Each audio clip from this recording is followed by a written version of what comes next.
할렐루야. 지난 한 주간 걸림돌에서 디딤돌을 발견하며 믿음으로 승리하신 여러분을 주님의 이름으로 축복합니다. 인생을 말할 때 크게 두 가지 관점으로 말합니다. 운명과 섭리로 이야기를 합니다. 성경은 모든 것을 하나님의 섭리이다라고 말씀합니다. 예수님께서도요, 참새 2마리가 한 앗사레온에 팔리지 않느냐, 너희 아버지께서 허락하시지 아니하시면, 아버지 하나님께서 허락하지 아니하시면 그 하나도 땅에 떨어지지 아니하리라 라고 하시며 하나님의 섭리에 대한 말씀을 하셨습니다. 우연히 만난 사람, 우연히 이런 사건들 같지만 하나님의 섭리로 볼 때 우연은 없습니다. 그 확실한 예로 요셉의 꿈을 하나님께서 섭리 가운데 인도하시는데, 어떠한 섭리 가운데 인도하시는지 오늘 말씀을 통해 그것을 우리가 깨달으려고 합니다. 그것이 깨달아지면 우리의 삶에 이거였구나, 내 문제가 이거였구나, 내 고난이 이거였구나 다시 한번 깨닫게 되고, 그것을 깨달아내면 다시 한번 새 힘을 얻어 독수리같이 창공을 나를 수 있는 믿음의 성도들이 되실 줄로 믿습니다. 오늘 본문은 요셉이 아버지 야곱의 심부름으로 형들을 만나러 세겜을 거쳐 도단에 이르렀을 때의 일입니다.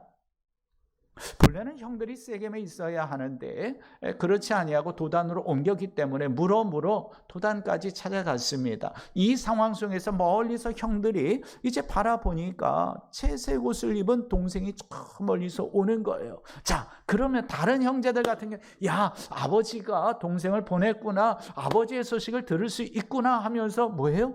기뻐해야 되는 게 당연하지 않습니까? 그런데 야, 저기 채색 옷 입은 요셉이 온다 그러면서 저들은 말하기를 어떻게 처리할까?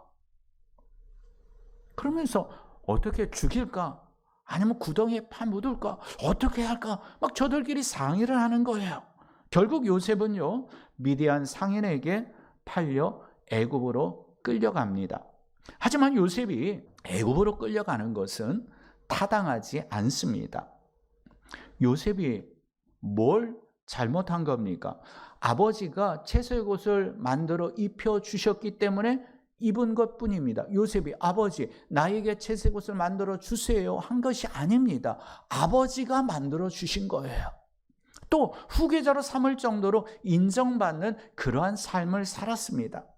게다가 어린 요셉이, 그 형들이 있는 곳까지가 성경학자들에 의하면 약 160km 정도 된다고 합니다. 그 먼 거리를 혼자 아버지 심부름으로 형들이 어떻게 지내고 있는지, 어떻게 하고 있는지 가서 보고 오라고 했는데, 그 광야길을 홀로 걸어 형들에게 가는 순종의 사람이었어요. 근데 왜 애굽에 그것도 종으로 끌려가야 합니까? 그렇게 되면 그를 가장 사랑하시던 아버지는요, 심히 괴로워서 정말로 살맛 나지 않는 인생이 될 것입니다. 이방인에게 종살이로 팔려가려니 아예 형들에게 죽는 것이 더 낫다고 생각할 정도입니다. 그렇지만 하나님께서는 미래를 바라보시며 요셉으로 하여금 애굽으로 향하게 하십니다. 요셉이 자기 발로 걸어간 것이 아니라 하나님께서 그렇게 만드십니다. 이 시편 기자는요, 하나님께서 한 사람을 앞서 보내셨으며 요셉이 종으로 팔렸도다. 발은 착고를 차고 몸은 쇠사슬에 매었으니 라고 말씀하고 있습니다. 하지만 이 모든 것은 여호와의 말씀이 응할 때까지이다. 즉 요셉이 힘들고 어렵고 고통스럽고 한 그 모든 것은 하나님의 말씀이 뭐예요? 하나님께서 요셉에게 주신 그 꿈이 이루어질 때까지라는 말씀입니다.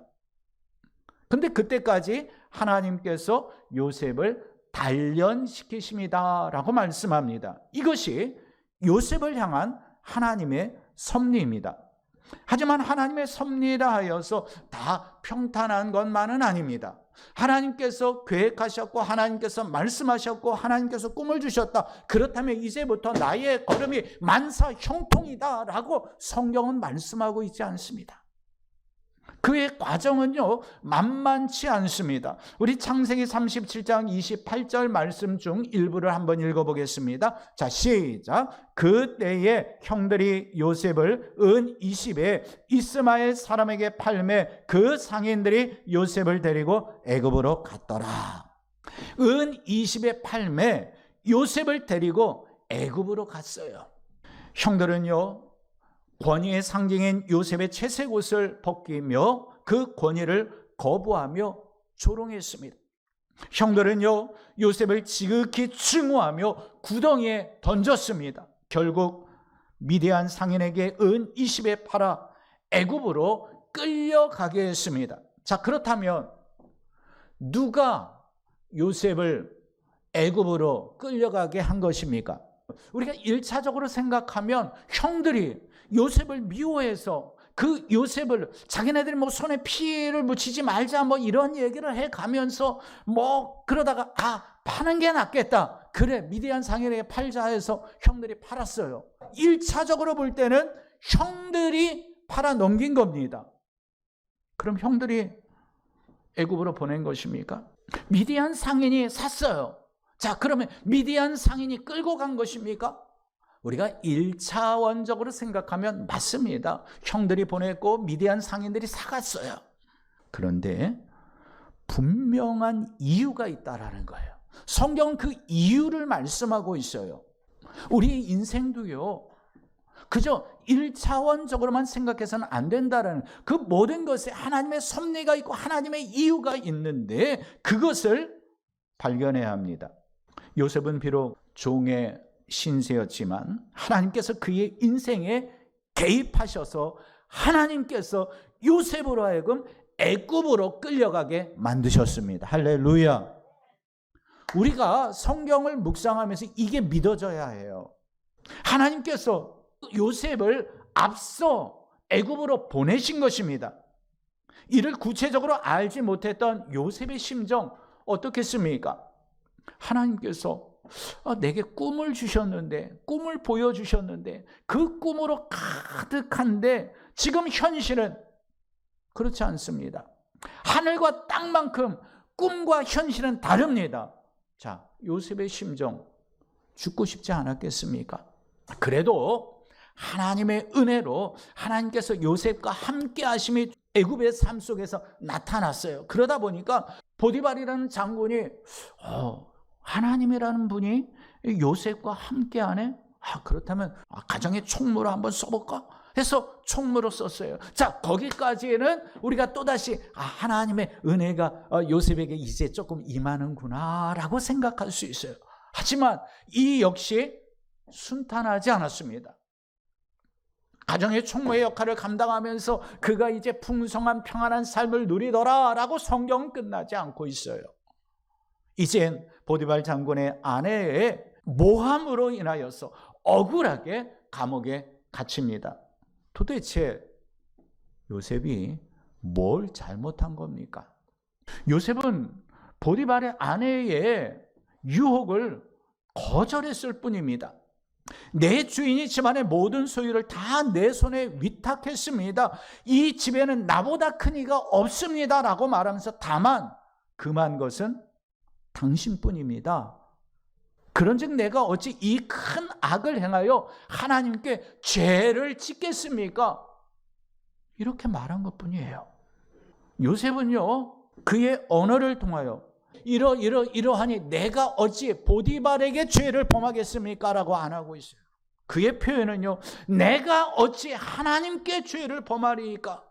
모든 것을 보시고 모든 것을 아시는 하나님께 내가 어찌 죄를 지으리이까 말하면 요셉이 항상 살아계신 하나님을 기억하며 하나님 앞에서 생활했다라는 증거입니다. 요셉은 하나님 앞에서 믿음으로 잘 살아보려고 했을 뿐입니다. 그런데 상황은 점점 나빠집니다. 현실은 헤어나올 수 없는 절망의 구렁텅이로 계속해서 빠져듭니다. 이제 모든 것을 포기해야 합니까? 하나님을 원망하고 그럼 죽어야 합니까? 혹시 여러분에게 이러한 일은 없습니까?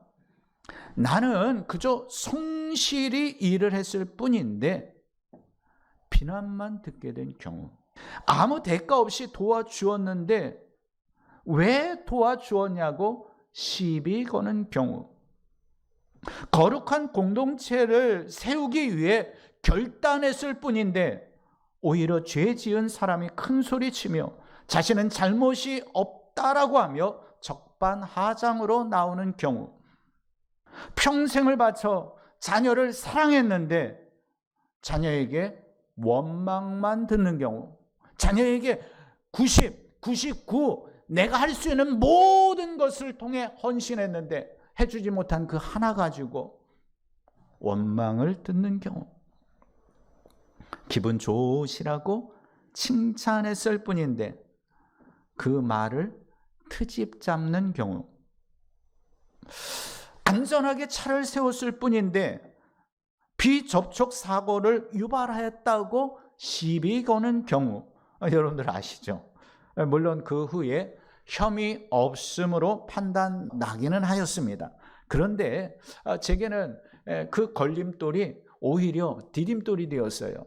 저 나름대로는 제가 안전 운전한다라고 생각을 하거든요. 그래서 뭐 고속도로에서도 그렇고 일반 도로에서도 그렇고 상당히 조심하는 스타일인데 그 일이 있은 후에는 이제는 저기서 오토바이가 오면은 다른 때만 한 번 쳐다보고 이쪽으로 지나가지 않겠지, 이거 여기까지 오지 않겠지 해서 운전했는데 이제는 한 번이 아니라 두 번, 세 번 보게 돼요. 멈춰야 할 때는 항상 다시 한번 멈추고 큰 길로 나오기 전에는 다시 한번 보게 되고, 이게 뭐예요? 걸림돌이 뭐가 된 거예요? 안전의 디딤돌이 된 거예요. 지금 제가 계속해서 말씀드린 이러한 상황들, 요셉이 겪었던 상황들처럼 여러분의 인생 속에서 겪고 있는 그러한 현상들, 그러한 아픔들, 여러분은 도대체 어떻게 이해하고 계십니까? 믿지 아니하는 사람들은 그것을 통해 그것을 이야기하면서 내가 전생에, 근데 어머나 성도 가운데서도 그렇게 표현하는 성도들이 가끔 있더라. 우리 성도 얘기가 아니고요. 내가 뭐 전생에 뭘 잘못해서 내가 이런 관시를 받아야 하는가, 내가 이러한 힘든 일을 당해야 하는가. 아니에요. 우리에게 전생이라는 게 있어요, 없어요? 없단 말이에요. 전생에 악을 저했기 때문에 전생에 착하게 살았기 때문에 이게 아니에요. 과연 그러면 우리가 겪고 있는 지금 이 힘든 상황들을 어떻게 이해해야 합니까? 우리뿐만 아니라 요셉 어떻게 이해해야 합니까? 시련을 겪고 팔리고 옥에 갇히는 요셉은 과연 어떤 마음이겠습니까? 요셉이 이해하던 이해하지 못하던 이 모든 것은 하나님께서 요셉에게 주신 그 꿈을 하나님께서 이루시고 계시는 섭리라는 사실을 믿으시기를 바랍니다. 하나님의 계획이 변한 게 아니에요. 내가 너에게 꿈을 줬는데 그 꿈이 변하여서 이제 너는 애굽으로 끌려가고 이제 너는 옥살이하고 이게 아니다라는 사실이에요. 주신 꿈에 변함이 없고 그 꿈을 하나님께서 하나하나 이루어 가시는 과정이었다라는 겁니다. 어느 날 임금이 다리를 건너다가 다리 밑에 거지를 보고 양자를 삼았다라고 한번 생각을 해보시기 바랍니다. 거지의 신분에서 하루아침에 왕자로 바뀌었습니다. 그렇다고 습성이 거지에서 왕자의 습성으로 하루아침에 바뀝니까? 안 바뀌어요. 솔직히 왕자가 된 거지는요, 왕궁에 사는 것보다 어디에 사는 것이 더 익숙해요? 다리 밑에서 사는 게 솔직히 더 익숙합니다. 푹신한 침대에서 자는 것보다 거적대기 깔고 자는 것이 그 왕자가 된 거지는 뭐예요? 더 편해요. 여러분들 이게 이해가 여러분들 되실래나 모르겠는데, 저 같은 경우요, 대학교 기숙사에 들어가기 전까지는 침대 생활이라는 것을 해보지 못했어요.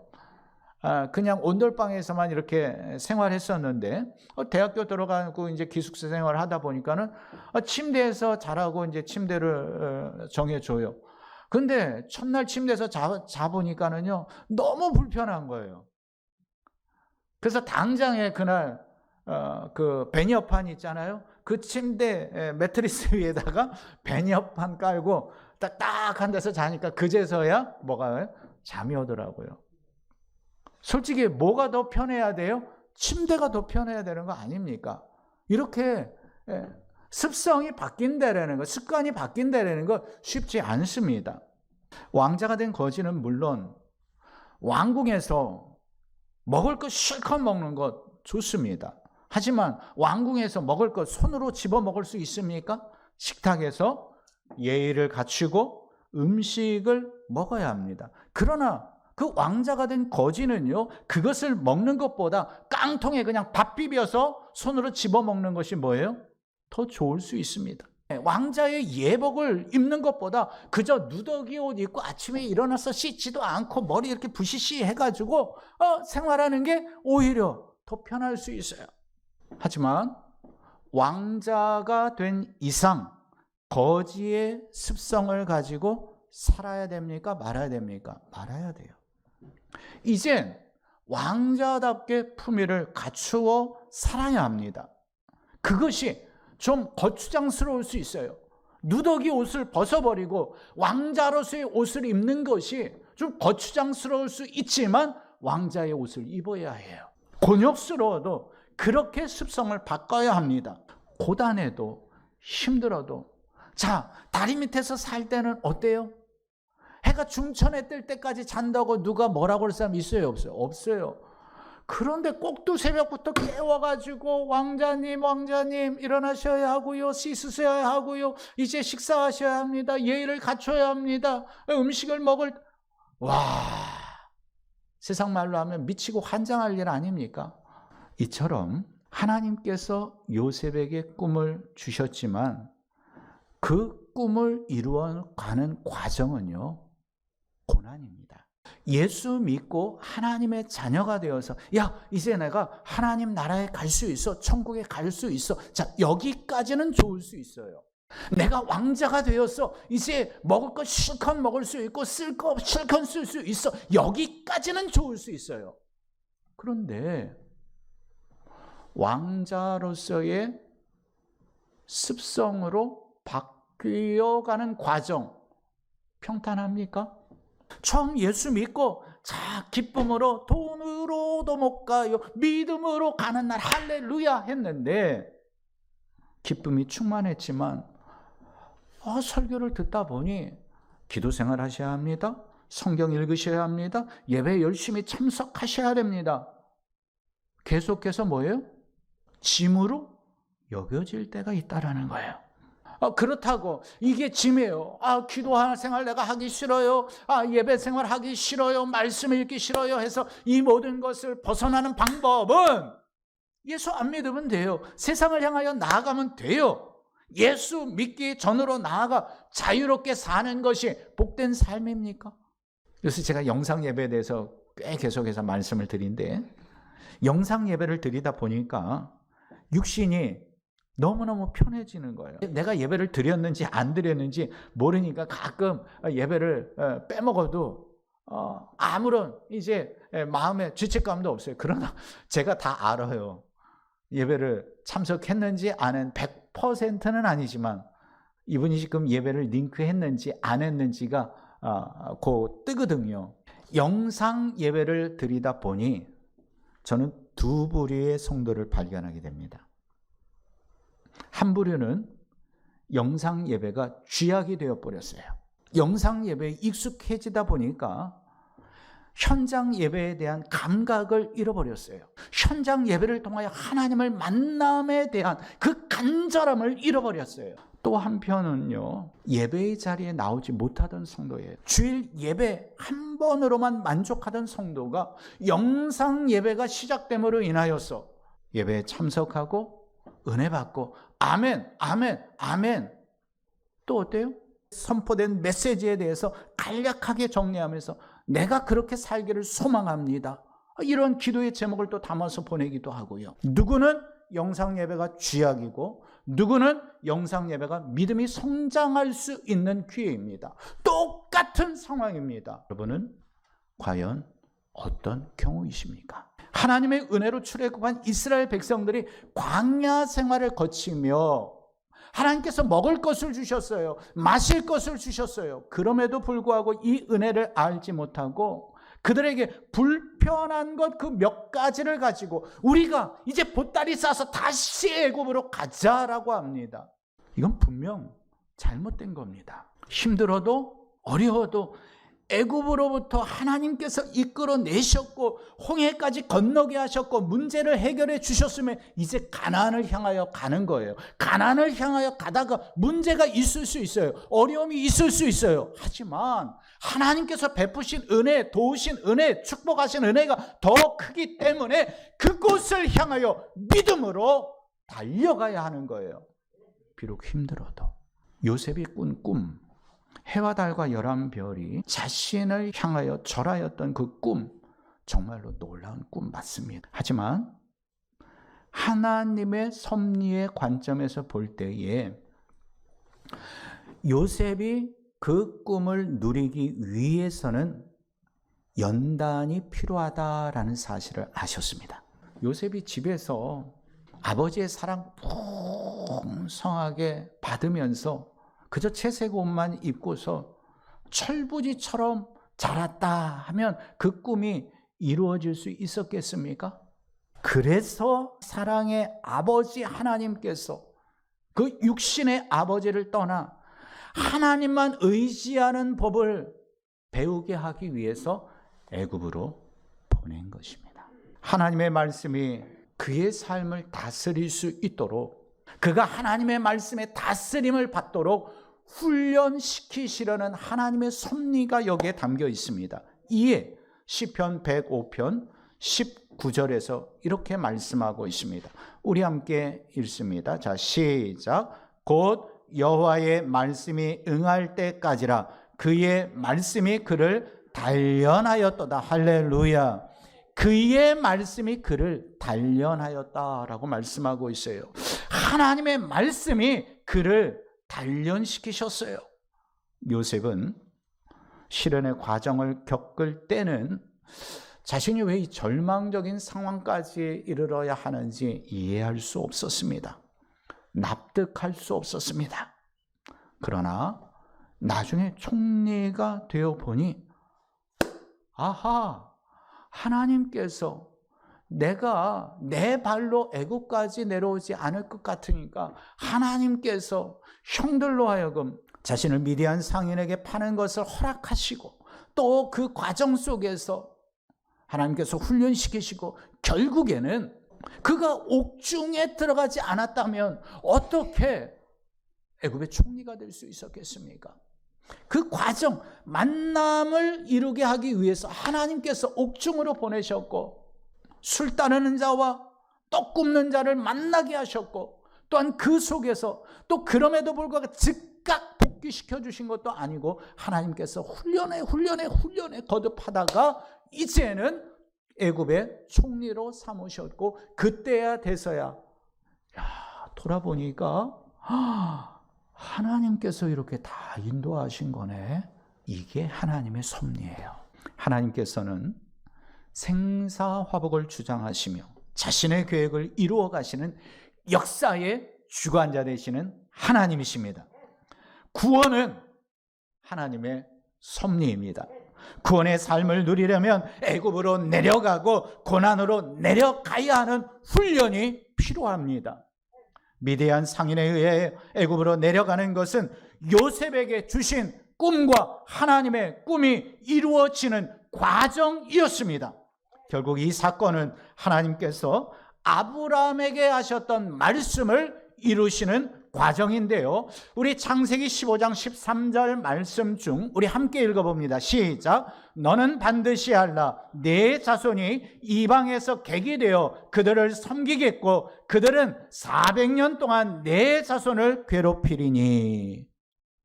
성도 여러분, 요셉은요, 미디안 상인에 의하여 애굽으로 내려가게 되었지만 이것이 하나님의 섭리다라는 것. 어떻게 해요? 이미 아브라함에게 너의 자손이 애굽에서 객이 되어 종이 되어 400년 동안 살게 될 것이, 거기서 괴롭힘을 당하게 될 것인데, 그 괴롭힘을 당할 때 부르짖을 것인데, 그 부르짖을 때에 그 부르짖음에 내가 응답하고 내가 스스로 이제 이스라엘 백성들은 딱 해서 애굽에서 딱 해서 하늘을 날아 가나안에 뚝 떨어지게 하는 것이 아니라 사람을 사용하시고자 하시는 것입니다.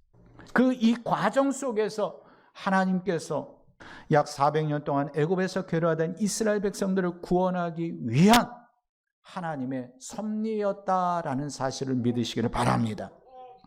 구원의 진정한 축복은요, 존재의 변화입니다. 예수 그리스도를 닮아가는 것이 구원받은 자의 최고의 축복임을 믿으시기를 바랍니다. 때문에 진정한 행복은 소유에 있지 않습니다. 존재의 변화에 있습니다. 주님과 동행하며 사랑의 사귐을 가질 때 그것이 복된 삶입니다. 사실 성도의 본래의 목적은요, 내가 예수 믿고 성공했습니다, 예수 믿고 출세했습니다, 여기에 있지 않습니다. 하나님의 자녀로의 변화가 우리의 구원의 목적입니다. 하나님께서는 요셉의 꿈을 이루기 위하여 애굽으로 보내시며 훈련하십니다. 우리로 하나님의 자녀다움을 위해 인내하게 하시고요, 훈련하고 계십니다. 이것이 하나님께서 우리에게 주신 자기 십자가입니다. 우리 모두 하나님의 자녀다운 삶을 위해 연단과 훈련을 잘 통과하시기를 주님의 이름으로 축복합니다. 우리가 예수 그리스도의 형상을 본받아야 할 또 하나의 이유는요, 로마서 8장 17절 말씀입니다. 우리 함께 읽어봅니다. 시작. 자녀이면 또한 상속자 곧 하나님의 상속자요 그리스도와 함께한 상속자니 우리가 그와 함께 영광을 받기 위하여 고난도 함께 받아야 할 것이니라. 아멘. 하나님의 기업을 상속하기 위함인데 그러기 위해서는 고난도 있을 것이다 라는 것을 말씀합니다. 상속에 자격이 필요한 것입니다. 상속을 받기 위해서는 성숙해야 돼요. 자, 여러분들 한번 생각해 보세요. 모르겠어요. 참 요즘 세상 이상한 세상이라 7살, 8살에게도 상속해가지고 아파트를 몇 채를 주고 이런 이상한 뉴스를 제가 듣기는 하는데, 사실 상속은 어떠한 자에게 줘요? 우리의 자녀들이 성장하고 성숙하게 되었을 때에 상속하는 것 아니겠습니까? 왜요? 어린아이는 재산을 관리할 수 있는 능력이 없기 때문입니다. 장성한 자녀가 되어야, 성숙한 자녀가 되어야 상속받을 수 있습니다. 때문에 하나님께서 약속하신 영광이지만 이것이 그냥 주어지는 것이 아니라 이 영광을 받게 하기 위해서 고난도 함께 받으면서 그 고난 속에서 성숙하게 되고, 성숙하게 되었을 때에 하나님께서 영광을 허락해 주십니다. 고난 없이는 영광도 없습니다. 이 고난은요, 순종을 위해 치루어야 하는 대가입니다. 우리는 하나님께 순종하여 하나님의 나라를 상속받은 자 된 것, 이것 맞습니다. 우리에게는 이미 하나님의 자녀로서의 자격과 특권이 주어졌습니다. 그러나 상속자가 되기 위해서는 계속해서 말씀드리지만 믿음의 성숙한 자가 되어야 합니다. 그것이 우리가 이 땅에 살아가는 이유입니다. 시험과 시련을 통과해야 할 이유입니다. 하나님의 나라에서 누릴 영광을 위하여 우리는 오늘의 힘든 생활을 기쁨과 감사함으로 감당해야 할 줄로 믿습니다. 악하고 더러운 마귀 사탄은요, 하나님께서 우리에게 주신 이 꿈을 빼앗으려 합니다. 하나님께서는 분명 성령 하나님을 통하여 하나님의 자녀 삼아 주셨고 예수 그리스도의 보혈로 하나님의 자녀 삼아 주셨는데 이 꿈을 버리게 만듭니다. 영광스러운 하나님의 자녀가 아니라 비참한 자녀로 살아가게 만듭니다. 영광스러운 자리에 앉아서 하나님께 예배드리고 있는 우리를 향하여 계속해서 악하고 더러운 사탄은 속삭입니다. 야, 네가 지금 예배드릴 수 있는 자격이 있어? 지난 한 주간 얼마나 기도 생활했어? 얼마나 말씀 생활했어? 얼마나 예배 생활했어? 네 삶을 볼 때 네가 하나님의 자녀다워? 그러면서 악한 사탄은 계속해서 우리를 향하여 하나님의 자녀가 아니라 너는 쓰레기 같은 놈이야, 쓰레기 같은 인생 살았잖아 라고 사탄은 우리를 향하여 속삭입니다. 근데 가만히 들어보니까 어찌 보면 내가 부족하고 연약하고 나약하고 생각해보면 야, 그럴 수도 있다라고 생각할 정도로 계속해서 사탄은 우리를 향하여 속삭입니다. 하나님의 영광이 아닌 하나님의 영광을 가리는 부끄러운 삶을 살지 않았느냐라고 우리를 향하여 속삭입니다.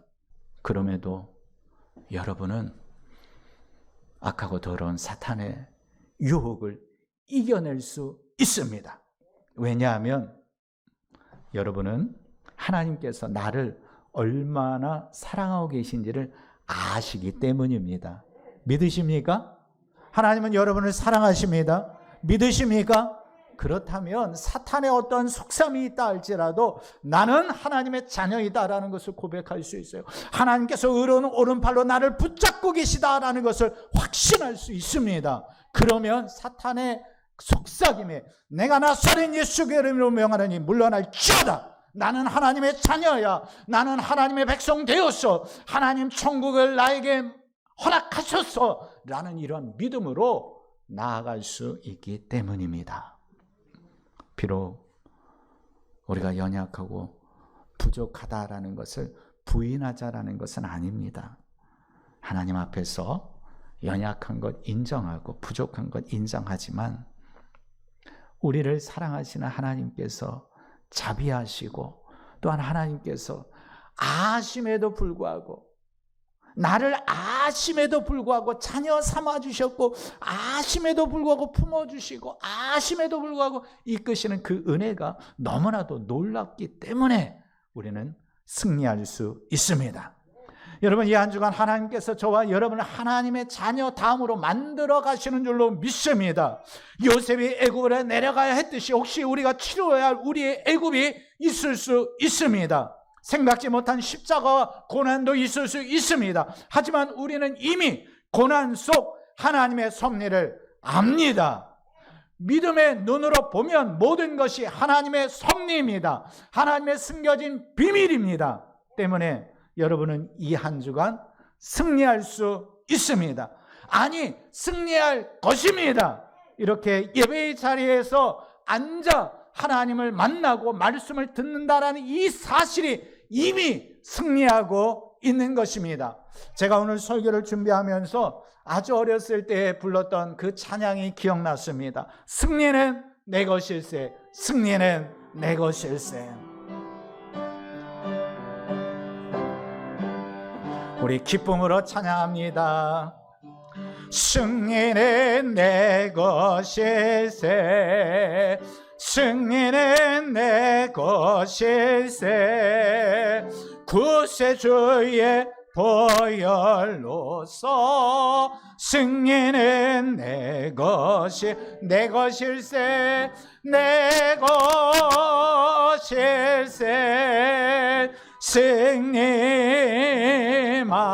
승리만은 구세주의 보혈로서 항상